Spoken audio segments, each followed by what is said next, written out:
গোপন আলোচনা, কিন্তু ভেতরে বাইরে সকলেরই জানা। একজন ক্রীড়া সংগঠক আসলে বিপিএল এর একটা ফ্র্যাঞ্চাইজি নিতে আগ্রহ প্রকাশ করেছেন। প্রাথমিকভাবে বিসিবির সাথে আসলে তার আলোচনা চলমান, এখন চলছে। বাইরের কথাও এটা নিয়ে আসলে তিনি নিজেও কিছু জানাননি বা জানেন, মানে জানার কথাও আসে না, যেহেতু প্রাথমিক পর্যায়ে আলোচনা চলছে। কিন্তু মজার ব্যাপার হচ্ছে এই নিউজটাই এখন পুরো, মানে সোশ্যাল মিডিয়া কি মিডিয়ায় আহ, চলমান আছে যে তিনি দলটা নিচ্ছেন এবং আগ্রহ প্রকাশ করেছেন।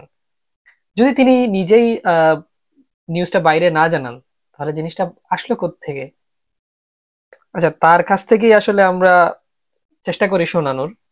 আমি তাকে জিজ্ঞেস করেছিলাম যে, আমি যখন তাকে জিজ্ঞেস করেছিলাম আপনি কি দলটা নিচ্ছেন, উনি আমাকে বেশ অবাক হয়ে জিজ্ঞেস করেছিলেন, তুমি কোথায় জানলা, আমি তো এখনো কাউকে জানাই নাই।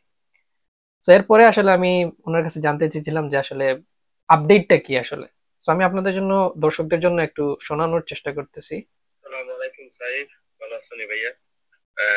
নট শিওর হইতে কি উনছো যে টিম লোয়ার খেয়াল, বাট ইনশাল্লাহ দুই একটা ফ্র্যাঞ্চাইজি টিম অ্যাভেলেবল হওয়ার কথা। এর মাঝে সিলেক্ট একটা তখন ইনফরমেশন আছে।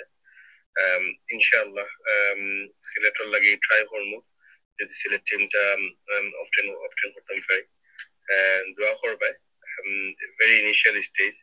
বা যদি ফ্র্যাঞ্চাইজির লগে দেখা যায়, স্পেশালি যদি সিলেক্টের লগে দেখা যায় বা সিলেক্ট করা যায়, that would be great. ইনশাল্লাহ দোয়া করি ভাইয়া। আর যদি কোনো প্রোগ্রেস হয় ইনশাল্লাহ জানাবো। আসসালামু আলাইকুম। অনেকেই হয়তো বুঝে গিয়েছেন আসলে কার কথা বলছি। ক্রিকেট উইথ সামির কর্ণধার সামিউল ভাইয়ের কথাই আসলে বলছিলাম। সামি ভাই উনি বিসিবির কাছে আসলে সিলেট ফ্র্যাঞ্চাইজিটা কেনার জন্য আগ্রহ প্রকাশ করেছেন, কিন্তু দলের বাইরে আসলে তিনি কাউকেই এই জিনিসটা জানাননি। কিন্তু জিনিসটা এখন সবারই জানা। আসলে এটাই কি প্রথম? এই তো গেল কয়েকদিন আগে তাওহিদের তো ইস্যুটা সামনে ছিল, কিন্তু তামিম ইকবালরা জানিয়েছিলেন যে আসলে বিসিবির বেথরের খবর বাইরে চলে আসার কারণে তারা বিসিবির সাথে, বোর্ড সভাপতির সাথে আলোচনা করেছেন। এর মধ্যেই আরেকটা ঘটনা। তো তিনি দল নিতে চাচ্ছেন। আরো একজন সিলেটের ব্যবসায়ী, আমেরিকা প্রবাসী খুব সম্ভবত, যদি আমি ভুল না করি, তিনিও দল নেওয়ার ক্ষেত্রে আগ্রহ প্রকাশ করেছেন। এটা জানানো কোনো বড় ব্যাপার না, কিন্তু কথা হচ্ছে তারা যদি নিজে থেকে না জানান, কিন্তু বিসিবি থেকে জিনিসটা প্রাথমিক পর্যায় থেকেই বের হয়ে যায়, তাহলে আসলে এখানে আহ, আস্থার জায়গাটা কই থাকে?